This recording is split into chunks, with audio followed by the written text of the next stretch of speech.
Assalamualaikum warahmatullahi wabarakatuh. Saya Widi Anjani Putri dan teman saya Muhammad Gerard.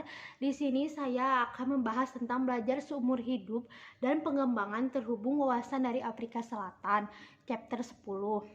Nah, sekarang kita langsung aja masuk ke materi pertama, yaitu pengertiannya dan apa sih maksudnya tentang chapter ini.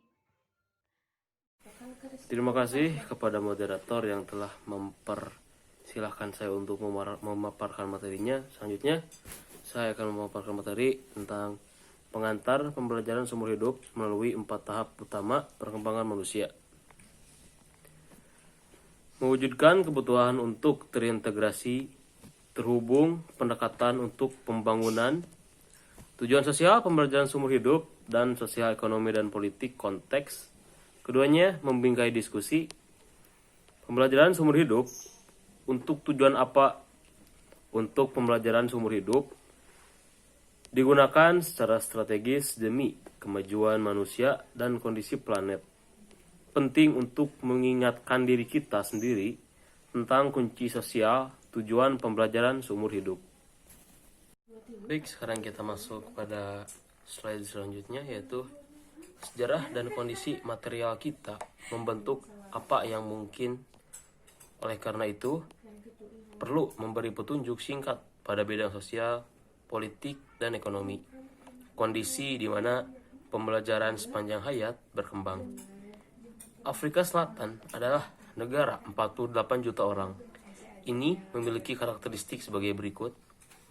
Negara berpenghasilan menengah, sebagian besar orang muda. Angka harapan hidup pada tahun 2007 mengalami penurunan menjadi 50 tahun akibat dampak dari AIDS dan penyakit terkait. 45% hidup di bawah garis kemiskinan nasional. Tingkat pengangguran antara 25% dan 40%. Polaritas yang tinggi antara si kaya dan si miskin. Konstitusi demokratis dengan aspirasi hak asasi manusia yang kuat, masyarakat sipil yang kuat dan aktif, dan beragam etnis dengan 11 bahasa resmi nasional. Terima kasih. Sekian dari saya. Baik, saya Widi Anjani Putri. Saya akan membahas tentang slide 4 ya. Bisa kalian baca di atas PPT-nya. Nah, oleh karena itu pembelajaran seumur hidup di Afrika Selatan perlu memperhitungkan masyarakat yang sangat beragam dengan ekonomi yang sangat maju di antara sektor tertentu dan kemiskinan yang meluas di antara mayoritas penduduk. Karena masyarakat perlu disusun untuk melayani secara efektif untuk kebutuhan tertentu seperti kesehatan, pertanian, pendidikan, atau lingkungan. Struktur kelembagaan akhirnya berfungsi secara terpisah dari struktur satu dan yang lainnya.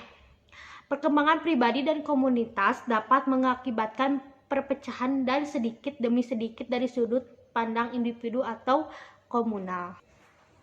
Nah, sekarang telah memasuki fase baru dan antara lain menyoroti pentingnya bimbingan dan konseling bagi peserta didik sepanjang umur, pengakuan pembelajaran sebelumnya, akumulasi kredit dan transfer kredit, dan pendekatan berbasis penelitian untuk belajar dan bekerja.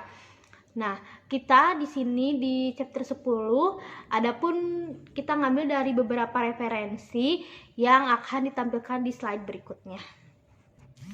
Sekian dari saya dan Muhammad Gerard. Terima kasih telah menyaksikan paparan materi chapter 10 kali ini. Maaf jika banyak kekurangannya.